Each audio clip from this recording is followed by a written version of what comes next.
Kita tidak pernah bertikai atau dengan HKBP, tidak. Tapi hanya ada perasaan dari oknum-oknum. Itulah tantangan berat yang dihadapi oleh HKI. Bukan hanya dari luar, tapi dari dalam. 40 tahun berdiri sendiri. Tidak ada bantuan dari siapapun? Tidak ada bantuan.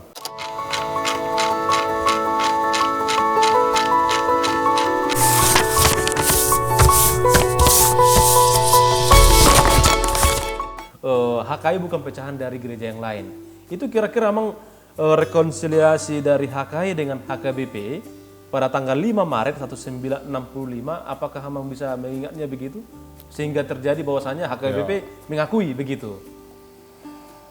Itulah menggunakan istilah rekonsiliasi juga kurang benar. Oh, kurang benar, Mang? Karena kita tidak pernah bertikai atau dengan HKBP. Tidak. Tapi hanya ada perasaan dari oknum-oknum dari gereja tertentu tersebut selalu meremehkan HCB. Oh, begitu. Jadi udah saya katakan tadi sewaktu HKI mau masuk menjadi anggota PGI pada tahun 1950, mereka tolak, mereka keberatan, mereka tidak mengakui HKI itu sebagai gereja.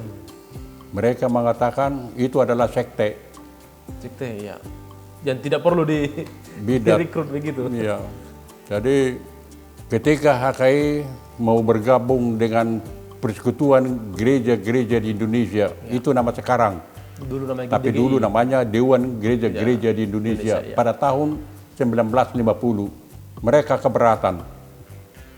Rupanya kira-kira demikianlah peraturan PGI pada waktu itu. Kalau ada gereja yang keberatan, maka gereja yang baru masuk tidak akan diterima. Karena mereka mengatakan pada waktu itu, jika mereka diterima menjadi anggota PGI, kami keluar dari sini. Dari begitu. PGI. Itu mereka katakan. Tapi kenapa memang harus ada statement begitu, sementara kan HKI, HCB bukan dari dulu. itu. Saya teruskan dulu kan. Setelah HKI sadar dengan situasi ini, teruslah dilakukan pendekatan kepada AKBP. HKBP, iya. Diadakan pertemuan di Tarutung Kota, saya tahu itu, saya dengar itu ada. Tapi sekali pertemuan masih belum berhasil. Oke.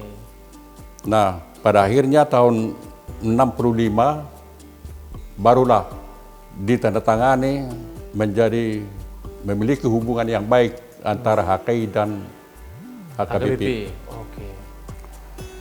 Nah, setelah tahun 65 itu terjadi, dapat dicapai oleh HKI pada sidang raya PGI, PGI di Ujung Pandang, Makassar sekarang. Tadi kan udah baik hubungan kan, udah tanda tangani kan. Sudah berjumpa begitu ya, Mang ya. Terus langsung diterima HKI menjadi anggota PGI. Diusulkan HKI lagi menjadi anggota Dewan Gereja-Gereja se-Asia, CCA, Christian Conference of Asia. Masuk, diterima lagi, ya. Anak 8. Udah lancar. Kemudian diterima lagi di sisi. Anak 8. Baru tahun 70 masuk Lutheran World Federation. Ya, LWF, ya. Di waktu sidang raya di Evian, Perancis. Kemudian tahun 75 waktu sidang di sidang raya Dewan Gereja-Gereja Sedunia di Nairobi, di Afrika, HKI diterima menjadi anggota. Kemudian berkembang lagi menjalin hubungan dengan UM. Dulu namanya RMG. Iya, UM yang RMG dulu. Iya. Wah, baik hubungan, tercapai hubungan dengan baik di itu. Kemudian sebagai tanda hubungan baik dengan UM, mereka mengutus pelayan dari mereka ke HKI, yaitu Suster Wibel, orang Jerman dulu. Suster Wibel. Wibel, Nina. Kemudian HKI lagi mencari partner lain, mitra lain. yaitu gereja Lutheran di Asia, LCA sekarang. Iya, LCA. Memiliki hubungan baik sampai sekarang, dan kemudian dengan gereja Lutheran yang ada di Amerika, yaitu LCA. Dulu LCA itu namanya Lutheran Church of America. Oke. Di Australia itu Lutheran Church of Australia. Tapi kemudian yang di Amerika itu, LCA Amerika itu diganti menjadi gereja apa? LK. Evangelical, Ya, LK. LK, Evangelical Lutheran Church of America itu. Iya. Jadi LK itu. Iya. Kemudian atas bantuan daripada seorang dosen yang diutus oleh UMP, Fakultas Teologi Universitas Nuansen, STT HKP Nuansen, Iya. STT HKP sekarang, Iya. yang bernama Dr. Ulrich Bayer. Maka dijalinlah hubungan dengan HAM. HAM. Oh, dari situ emang awalnya. Iya, HAM. Nah, dia yang menjadi perantaran itu. Oh, makanya jadi kita sama HAM iya. Jerman. Oh, oke. Dosen yang ada di STT HKBP itu Dr. Ulrich Bayer namanya. Ini menarik Dia, ini Bapak Ibu. ya, dia sangat baik dan sangat menolong, dan tercapailah hubungan yang sangat akrab dan baik dengan Iya. gereja HAM di Jerman. Itu mengenai HKBP rekonsiliasi itu. Kalau kita katakan rekonsiliasi. Jadi itu Bang, setelah apa namanya rekonsiliasi lah kita gunakan istilahnya Bang, HKI dengan HKBP, apakah ini menjadi cikal bakalnya bahwasanya kita bisa mengadopsi atau memakai kembali buku ND HKBP itu Bang? Kan belum ada buku ND HKI pada masa dulu begitu. Itu bagaimana kira-kira Bang? Terjalinnya kerjasama itu begitu. Saya kurang tahu pas itu kalau mengenai ini, tapi mereka selalu mengatakan itu buku ND itu adalah buku ND KBP. Iya. Bibil itu juga Bibil daripada KBP. iya. Tapi kalau kita cetak itu, mereka tidak ada keberatan, didiamkan aja begitu, kira-kira begitu. Pernah itu kita minta persetujuan daripada KBP, yaitu penggunaan daripada Bibil dan ND. Kita minta itu waktunya si Utahayan Sekjen. Ya, kita minta itu agar diizinkan itu. Kita cetak dengan judul buku ND Bibil dan buku ND HKI.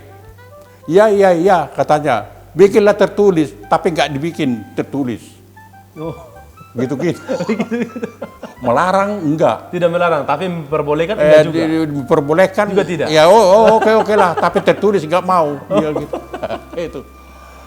Berarti hanya sebatas komunikasi saja ya, Mang. Iya, Tidak ada gitu, tulisannya iya. begitu. Aduh. Oke, Mang, ini menarik ya, Mang. Kembali dulu kita sebentar, Mang, ya, dengan fakta sejarah HKI ini. Tadi dari perubahan nama HCB menjadi HKI. Amang kira-kira Amang tahu tidak pendukung atau pengikut daripada Bapak Sultan Mahmud itu ada di mana, dan setelah berubah menjadi HKI itu posisinya ada di mana begitu, Amang? Kan ini sudah ada perbedaan. Iya, jadi ada perbedaan begitu, Amang. Ketika HCB waktu itu Sultan Mahmud tidak mau setuju. Itu pengikut di mana? Kemudian nanti ada namanya GKP. Itu berubah kembali kepada HKI. Itu gimana kira-kira, Mang? Sinode di Patani Persia itu yang saya tahu adalah memenuhi quorum, memenuhi persyaratan. Iya. Tidak ada yang melanggar pelaksanaan daripada sinode itu. Artinya kalau dikatakan harus hadir anggota sinode sekian persen, sinode di Patani Persia dipenuhi. Jadi sebenarnya sinode itu sah. Dan ditetapkanlah penggantian HCB menjadi HKI, dan sebagian besar taat melaksanakan keputusan sinode itu, tapi sebagian ya mungkin merasa keberatan lah karena diambil kepemimpinan ini dari dia. Kemudian setelah dia mengatakan bahwa itu HKI, kami tetap HCB, kira-kira begitu. Oke. Kemudian ini emang dari bergabungnya GKP itu, Mang. GKB menjadi kepada HKI itu gimana, Mang? Prosesnya waktu itu? Yang saya tahu bahwa penggabungan GKB menjadi HKI, di kemudian hari para pemimpin dari GKB sadar bahwa Sinode Patane Persea tahun 1946 memenuhi aturan dan sesuai dengan prosedur. Karena pada waktu itu mereka selalu mengatakan bahwa itu tidak benar, tidak memenuhi prosedur. Tetapi di kemudian hari setelah Sunan Malu meninggal, ya baru ada keinginan untuk bergabung dengan HKI. Mereka lah yang datang ke kantor pusat HKI dan menyampaikan isi hati mereka agar kita bersatu, karena kita adalah satu di dalam HCB dulu, gitu. Jadi ditandatanganilah penggabungan itu, artinya GKB masuk menjadi HKI, kemudian ditandatangani utusan daripada GKB dan diterima oleh HKI, ditandatangani utusan daripada HKI. Hadir pada waktu itu Pendeta Sisturus, Pendeta Wilum Bantubing sebagai sekjen, dan Dr. Ansembeta Pubulung, Guru Siregar, dan saya melihat itu. Langsung. Tapi tidak ikut saya mendatangani. Iya.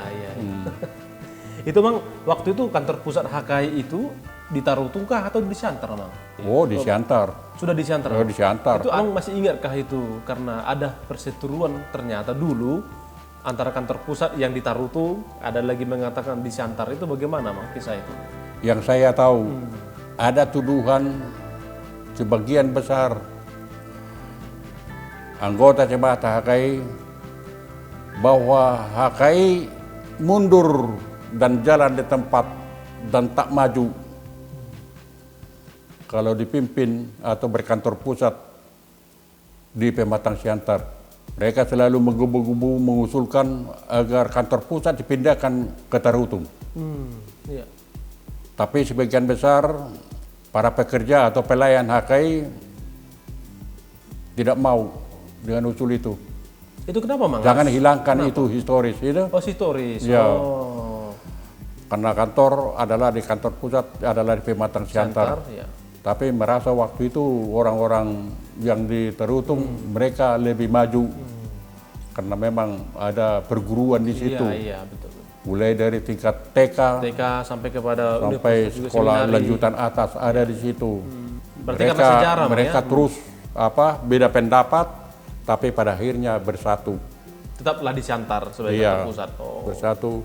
Memang itulah tantangan berat yang dihadapi oleh HKI. Bukan hanya dari luar, tapi dari dalam. Perpecahan di dalam. Waktu HCB juga dulu pernah itu perpecahan di dalam Hop Bistur itu pucuk pimpinan. Pucuk pimpinan daripada HCB. Ada yang memihak Sunan Malu, ada yang memihak CB gitu. Iya.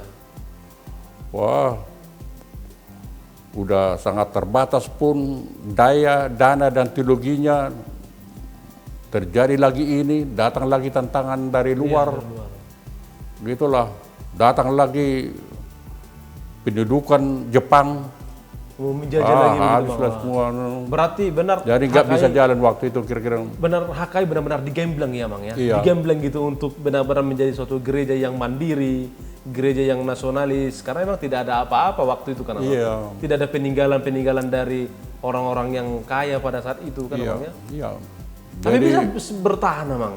Itu gimana, Mang? Kok bisa bertahan sampai sekarang gitu, spiritnya itu begitu? Iya. Jadi HKI itu sebagai gereja yang berdiri 40 tahun.